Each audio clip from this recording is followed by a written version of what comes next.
Hey guys, today we're going to be bench testing this old fuel gauge using a vintage Heathkit resistance substitution box, also known as a decade box.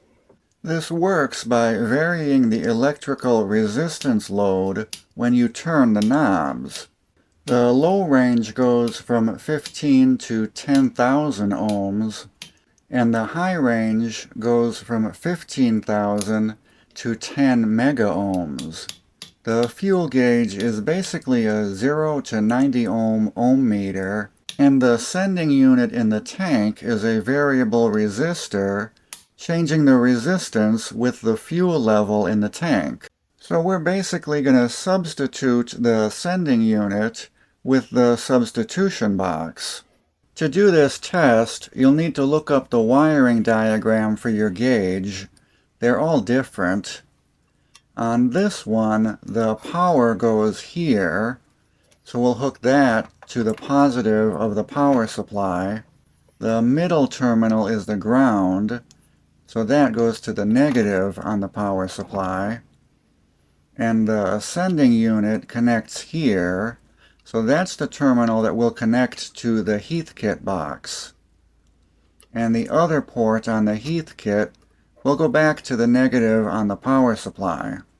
Now I did not put a fuse in the test circuit since I'm using a current limiting power supply, but if you were doing this test by connecting to a regular car battery, just make sure you put a fuse in line in case you hook it up wrong.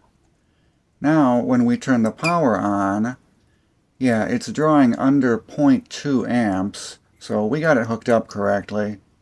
The Heathkit box is set to 15 ohms, so the gauge is showing pretty close to empty.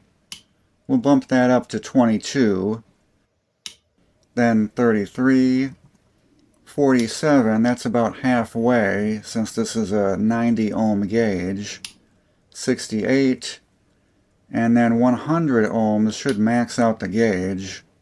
Yeah, it's reading a little over full. You can do this test with any resistance-based automotive gauge. You just need to look up a wiring diagram to get the right wiring connections and know what ohm range the gauge is designed for. Heathkit sold these boxes from the 1960s all the way up through the 1980s. A lot of them came in kits that you had to assemble yourself. I think mine is a 70s era model. I like the embossed label someone put on the side.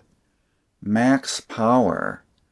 I should change my name to Max Power.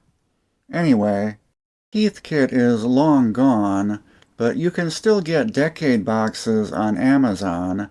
They vary in pricing and style. Some use knobs, some use switches. You could build your own, too. I wouldn't go rushing out to buy one unless you think you're going to have other uses for it. You can do the same test with a 100 ohm potentiometer. I used the Heathkit because I had it, and I like playing around with old school test equipment. Thanks everyone for watching. Check out the other videos on my channel if you haven't already. See you later. Bye.